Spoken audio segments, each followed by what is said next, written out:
Bueno, hay mucha investigación que no va a ningún sitio. Se gasta muchísimo dinero en hacer cosas que no tienen realmente ningún sentido práctico a corto plazo, a lo mejor algunas a largo plazo.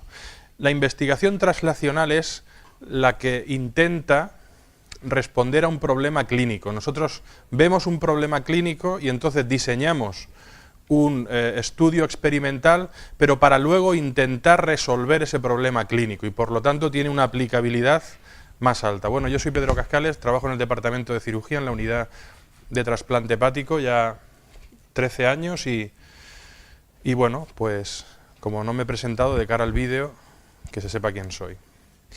Mirad, hay desde siempre, antes más, porque la vida valía menos, ahora los abogados lo han revitalizado, pero desde siempre se ha tenido la sensación de que algunos problemas clínicos los podíamos solucionar partiendo de la experimentación.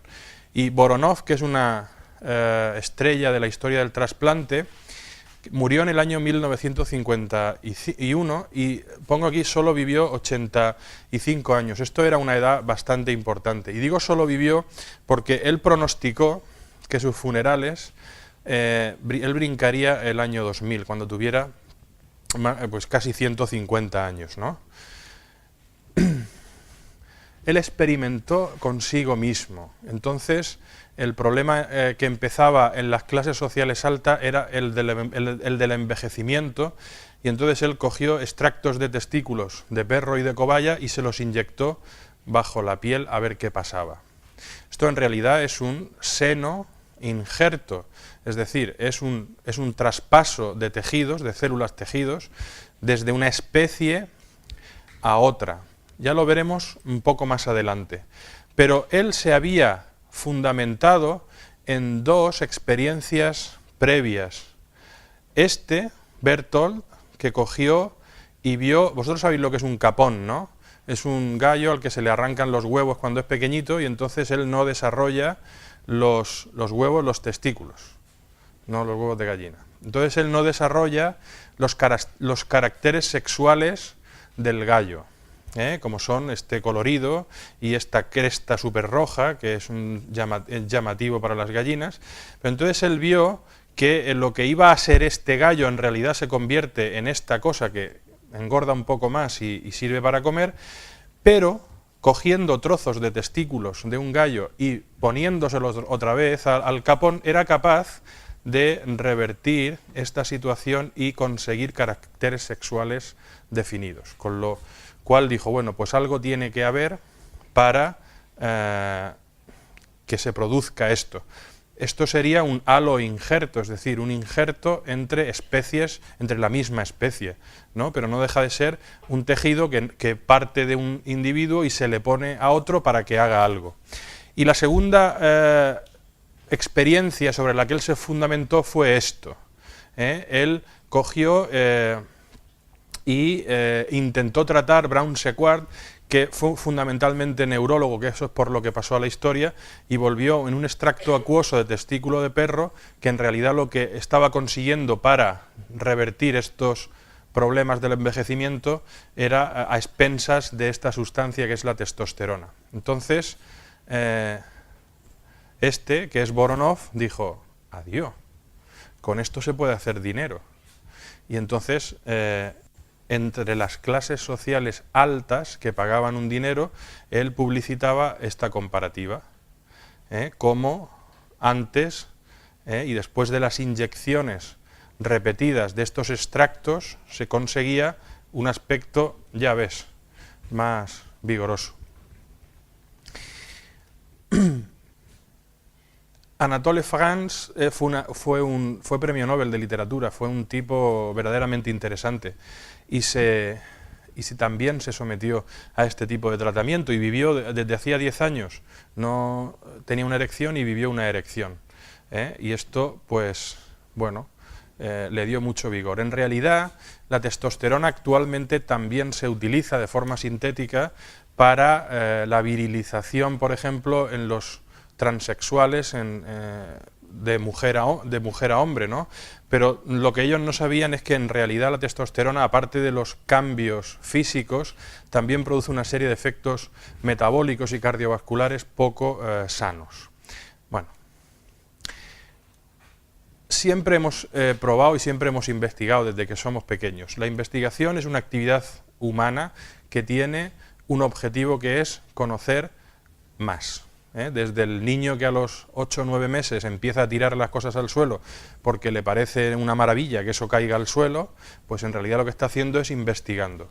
Y en la investigación científica lo que se hace es investigar, pero con una metodología, porque sin esa metodología no vamos a ninguna parte. En esa metodología nosotros lo que hacemos es plantearnos una pregunta, y es importante cuando uno quiere investigar que se conozca bien el tema, porque lo que no puede ser es que en el año 2016 se vuelva a descubrir América. Eso ya ha pasado hace 500 años, entonces tenemos que conocernos bien el tema, y siempre hay dudas, y estas dudas nos harán plantearnos una pregunta. Una vez que nos planteamos una pregunta, construimos una hipótesis, es decir, ¿qué necesitamos? 1,5 kilos de hígado por persona. ¿Y una rata cuánto pesa su hígado? 15 gramos. ¿Podemos ponerle 1000 hígados de rata a un individuo para que...? No, eso es una pregunta imbécil, ¿no? Pero en base a un hilo conductor sí podemos decir, por ejemplo, ¿cuál es el mínimo hígado que necesita una persona si se lo cogemos a otra? Ya veremos luego una foto de un donante vivo. Y una vez que construimos esta hipótesis, lo que hacemos es comprobarla. Si la hipótesis nos sale que es cierta, pues lo publicamos. Si nos sale que es falsa, también lo publicamos, pero volvemos a tirar por otro lado. Esto es un poco como un laberinto donde hacemos pruebas lógicas y por aquí no. Lo escribimos, damos la vuelta e intentamos coger otra cosa. Esa investigación translacional, lo que os decía, tenemos que ir a la investigación básica, la que hacen los biólogos, los bioquímicos, a partir de una pregunta clínica, pero para luego que ese paciente tenga sentido todo lo que hacemos e intentar responder una pregunta. Ya os explicaron la historia del trasplante. La historia del trasplante básicamente consta de 4 épocas. La primera época, que es desde los orígenes de la humanidad hasta el siglo XIX, supongo que ya os comentarían el mito de Prometeo, el mito de San Cosme y San Damián, ¿no? ¿Os han hablado de la historia del trasplante? Es que no oído el doctor Parrilla darle la charla esa. Vale.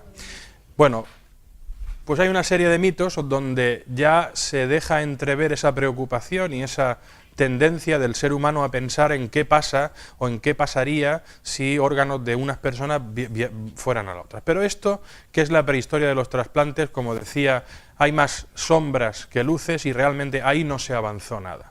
Donde verdaderamente se avanza es desde principios de siglo, porque claro, cambiarle el hígado a una persona, más allá de la varita mágica y de la concepción mágica del abracadabra, es muy complejo. Hay que quitar el órgano enfermo y luego restituirlo por uno sano y hacer todos los empalmes que hacían funcionar a ese órgano, empalmes arteriales, venosos, biliares, y entonces al principio, cuando se empezó a tener en cuenta en serio este problema, no sabíamos hacer esos empalmes y por lo tanto fracasaban los empalmes y fracasaba el órgano. Alexis Carrel fue un tipo muy interesante, fue portada de la revista Time, una superestrella de la época, y es uno de los pocos premios Nobel cirujano que hay a lo largo de la historia. Pues este individuo nos dijo cómo teníamos que hacer los empalmes para que funcionaran bien. Antes los hacíamos mal y entonces cuando intentábamos restablecer el flujo sanguíneo a ese órgano, el empalme no funcionaba, se trombosaba, estaba girado, el órgano se podría y entonces no funcionaba. Entonces él nos dijo que encontró el huevo de Colón. Dijo, oye, triangula, es decir, coge 3 sitios este tubo y entonces sutura cada una de las líneas como si fueran rectas, ¿no? Entonces esta triangulación de Alexis Carrel pues fue la que hizo que funcionaran los empalmes vasculares. Pero hay algunos empalmes que son muy pequeñitos y era muy difícil conseguir esa triangulación, y él también describió algunas técnicas para conseguir los empalmes vasculares que funcionaran. En realidad, desde que lo descubre hasta que realmente se puede aplicar en clínica, que es el sentido de la investigación translacional, pasa mucho tiempo. Este tiempo, desde que se hace un descubrimiento hasta que se aplica en la clínica, cada vez es más corto, pero estos primeros tiempos prácticamente duraban medio siglo, porque nosotros ya empezamos a ser capaces de empalmar los vasos y entonces el órgano, la sangre en el órgano circulaba bien, pero al cabo de poco tiempo empezaba el órgano a deteriorarse y a dejar de funcionar. No se conocían a principios de siglo los grupos sanguíneos, con lo cual la incompatibilidad de grupo era lo habitual, y si no, pues entonces era casi una suerte, y empezaron a conocerse las barreras que nos hacían que, a pesar de que un órgano estuviera bien empalmado, no funcionara. Y eso se pasa por el descubrimiento del sistema inmunológico, que lo que hacía en realidad era rechazarnos el órgano que poníamos. Los laboratorios Sandoz, a principios de la década de los 70, pues un empleado se fue a su pueblo, se trajo tierra y aisló este hongo. Y este hongo, de este hongo se extrajo una sustancia que es fundamental en el bloqueo del rechazo de los órganos, que es la ciclosporina, y Borel fue el primero que lo utilizó en experimentación, dándose cuenta de casualidad que esa sustancia bloqueaba unas células fundamentales del sistema inmunológico, que eran los linfocitos. Bien, ¿y qué son los linfocitos? Fijaos, aunque se hacían trasplantes clínicos desde los años 60 en Estados Unidos, los resultados no eran buenos. Esta es la supervivencia, este es el tiempo y esta es la supervivencia. Y la supervivencia caía, sobre todo al principio, que era donde se produce el rechazo agudo, y aquellos que conseguían vivir pues eran casi por suerte. Pero fijaos con la ciclosporina el subidón que pega la supervivencia una vez que empieza a utilizarse a principios de la década de los 80. La mayoría de vosotros habrá nacido en la década de los 90, pues 10 años antes, pero esto no es realmente mucho tiempo, es en la época de vuestros padres, ¿eh? Fijaos que desde que se descubre la ciclosporina hasta que se empieza a utilizar, ya el tiempo ese del que os hablaba antes disminuye mucho. Ya en 8 o 10 años prácticamente ya se generaliza su uso. 50 años el tiempo anterior y ahora pues 4 años. Y ahora prácticamente vamos cada 6 meses pudiendo hacer algo nuevo. El que nosotros tuviéramos un órgano que estuviera bien irrigado, que los empalmes no fallaran, y además pudiéramos bloquear el ejército que el sistema inmunológico supone para rechazar ese órgano, porque si os claváis una pinchita en el dedo, el organismo la va a detectar y la va a intentar echar del cuerpo, pues imaginaos un órgano que recibe litros y litros de sangre por minuto y que además tiene que funcionar. Entonces, el éxito de los trasplantes al principio pues se hacían en todo el mundo 7, 10, 5, 3, pero fijaos aquí al principio de la década de los 80 lo que supone hacer una terapia eficaz. Supone que arrastra posteriormente una actividad brutal en cuanto a el número de trasplantes en Europa. Cada vez se hacen más trasplantes, cada vez se hacen más trasplantes porque esto es válido hasta hoy, porque los datos del 2015 son un poquito peores que los del 2016 y nunca sabemos cuándo vamos a llegar hasta arriba, aunque ya prácticamente estamos llegando hasta arriba. Voy a introducir un poquito esto para terminar con lo que quiero contaros, ¿eh? Cada vez hacemos más trasplantes, pero se siguen muriendo enfermos en lista de espera. Y esto es un drama. Entonces lo que intentamos es sacar órganos de donde sea.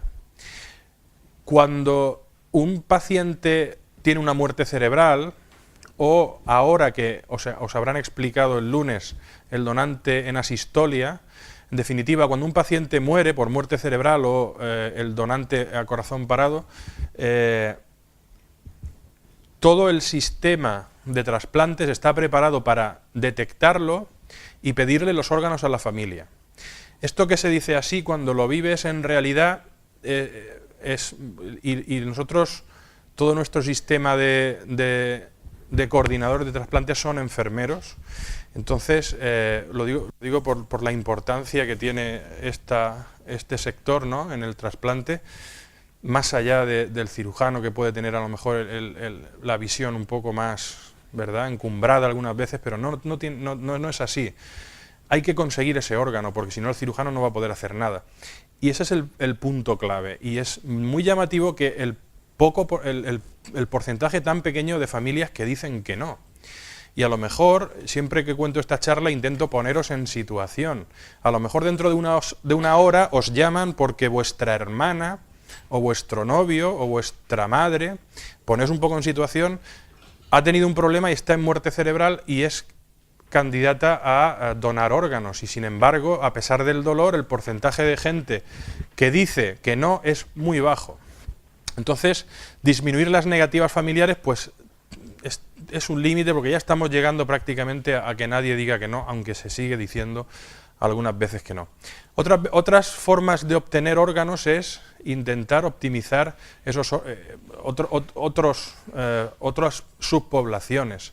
Por ejemplo, hay veces que el donante es una persona grande, por ejemplo en el hígado, y ese donante tiene un hígado muy grande y podíamos utilizar ese hígado partido en dos para dos receptores un poquito de menor tamaño, y esto se le llama split, trasplante tipo split.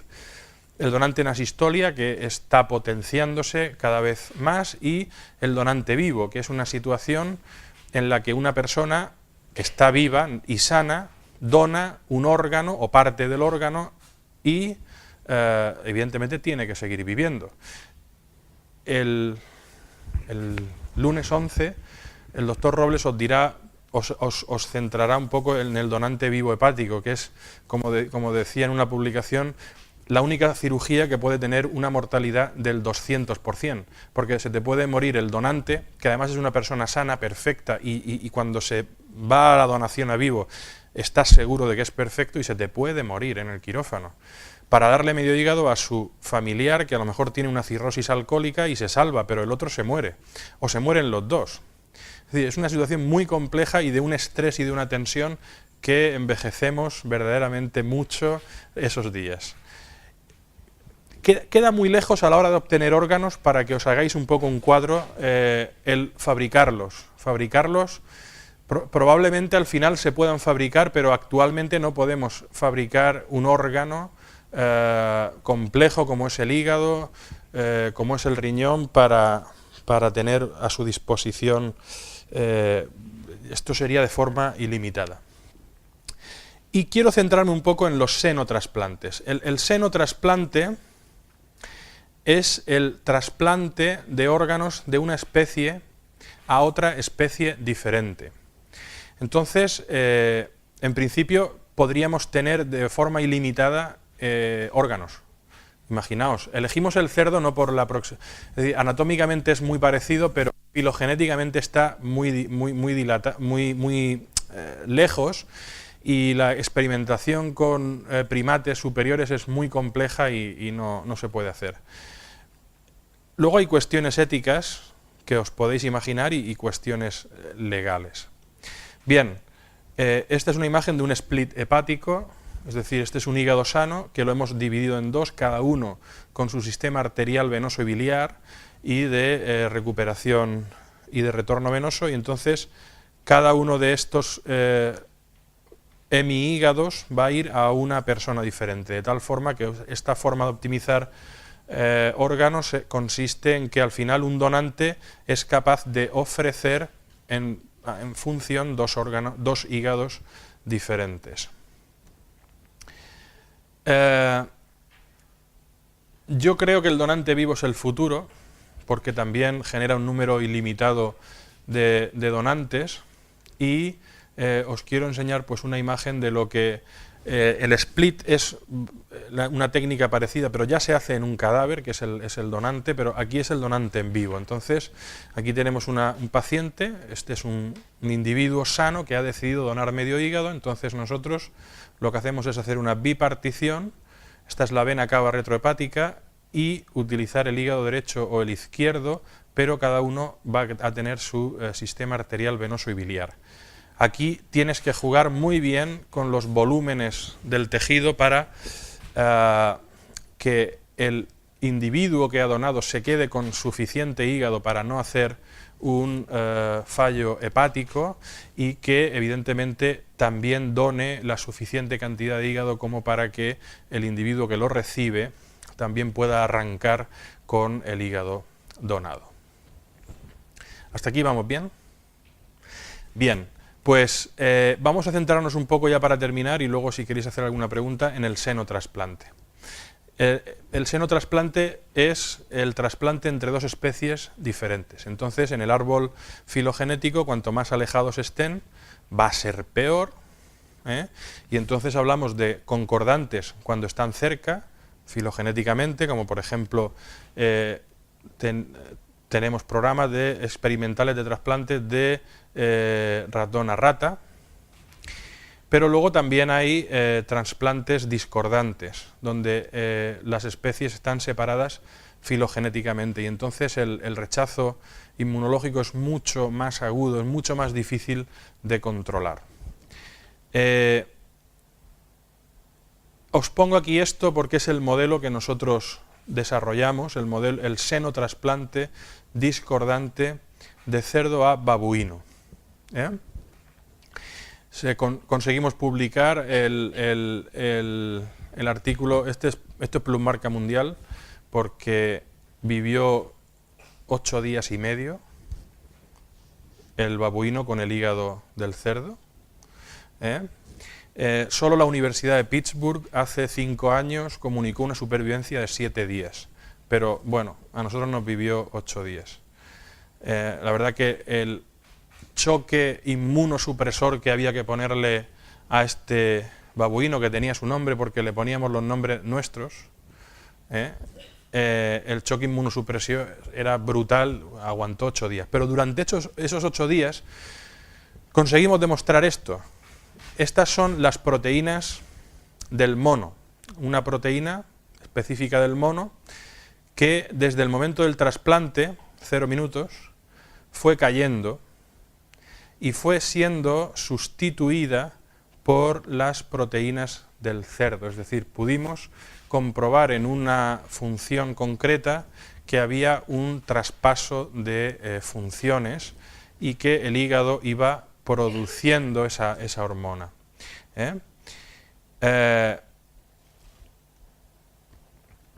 Esto lo conseguimos hace 10 años aproximadamente, y no sabemos cuándo se va a aplicar clínicamente. Entonces, el primero que hizo un trasplante hepático en Europa, que se llama Roy Calne, y que la reina Isabel II le hizo Sir Roy Calne, decía esto: el trasplante es el futuro y siempre lo será. ¿Vale? Entonces, yo quiero ahora poneros una situación teórica donde me gustaría saber vuestra opinión, porque imaginaos un chico joven de 30 años que tiene un fracaso agudo de la función hepática, por ejemplo, por una lesión que se produce al quitarle la vesícula. Tiene 3 hijos, tiene 30 años, pues no sé si vosotros qué edad tendréis, ¿25? Un poco menos. Vale. Y entonces nos llega a nuestro hospital. Y bueno, os podéis imaginar el drama. Esa lesión en el hígado produce una situación en la que el hígado se pudre y va vertiendo su toxina al torrente sanguíneo, y entonces una forma de ganar un poco de tiempo es quitarle el hígado. Entonces, en ese caso nos lo bajamos al quirófano le quitamos el hígado y lo dejamos anhepático. Aproximadamente 24 horas durará. Imaginaos que con esta publicación en la que hemos conseguido soportar algunos días al individuo, ¿alguien le pondría un hígado de cerdo a esa persona? Fijaos, si lo metemos en código cero, aproximadamente se hacen 1000 trasplantes al año en España, unos 3 diarios, ponle, ¿no? Entonces, imaginaos que va pasando el tiempo, la angustia debe ser tremenda, y entonces, ¿alguien le pondría un hígado de cerdo?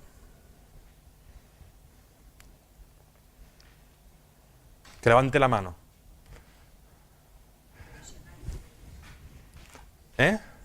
Bueno, de momento es lo que tenemos.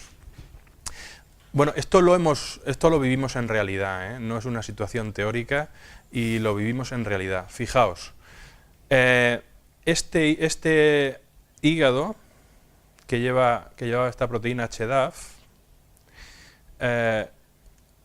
lo conseguíamos en base a una cerda que venía de la Universidad de Melbourne, costó $1 millón, y entonces esa cerda paría cerditos, y nosotros lo que hacíamos era seleccionar los cerditos con mayor expresión del HDAF, porque la expresión era diferente, y luego también aprendimos que teníamos que tomar biopsias hepáticas a los cerditos, porque al principio se cogían, por ejemplo, en la oreja, y entonces la expresión era muy, muy cambiante, y lo que al final tuvimos que hacer era irnos al hígado del lechón. Bueno, pues hicimos una consulta legal a la ONT y se prohibió. Aún así, seguimos y se hizo la extracción del hígado de la cerda, $1 millón, y en el momento en que estaba subiendo la nevera al quirófano, porque era una situación, os podéis imaginar, la gente ahí llorando, era una cosa tremendamente impactante, yo creo que nos ha traumatizado a todos. Llamaron que había un hígado fuera, había disponibilidad de un hígado fuera, y nosotros entendimos en ese momento que esa llamada era la sentencia de muerte del paciente, porque no podía aguantar, y calculando los tiempos, ese paciente no iba a aguantar, pero con un hígado ya disponible no podías hacer esta experiencia absolutamente experimental, pero hubiera sido la primera experiencia en la historia de senotrasplante de cerdo a humano. El chico se murió cuando iban a por el hígado, evidentemente el chico se murió y no pudimos hacer nada, aunque estuvieron pues aproximadamente 24 horas en esa situación totalmente tensa. Moraleja, no perseguíamos que esa persona viviera con un hígado de cerdo, solo queríamos ganar un poquillo de tiempo, y en realidad ese es a lo mejor el fundamento del senotrasplante, el ser un puente que te haga ganar tiempo, unas horas. Nos hubiera aguantado unas horas, yo creo que se hubiera conseguido, pero finalmente no se pudo conseguir, y evidentemente el programa se deterioró mucho porque la madre generadora ya no nos la cargamos.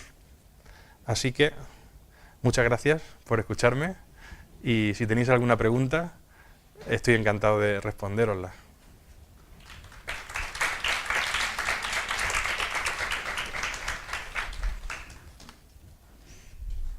¿Alguna pregunta? Después de este mal rollo que os he dejado en el cuerpo. Pero si alguien se hace enfermera de trasplantes en todo el abanico, desde que recibe a la persona hasta que le da el alta trasplantado, viviréis situaciones verdaderamente grandes. Bueno, pues después de mí va a hablar Marcena, que es una enfermera. ¿No? ¿Marcena? No sé si que nos va a hablar sobre la actitud hacia la donación de órganos en una población concreta, que son los estudiantes de enfermería en Polonia. No sé si sabéis que la Universidad de Murcia, junto con el Departamento de Enfermería, son top one de los estudios de actitud hacia la donación de órganos a nivel mundial, y entonces se estudian cada uno de los rincones de la sociedad para descubrir la actitud favorable, desfavorable, en qué se puede mejorar la donación de órganos. Y Marcela nos va a hablar sobre los estudiantes de enfermería, sobre vuestros colegas polacos.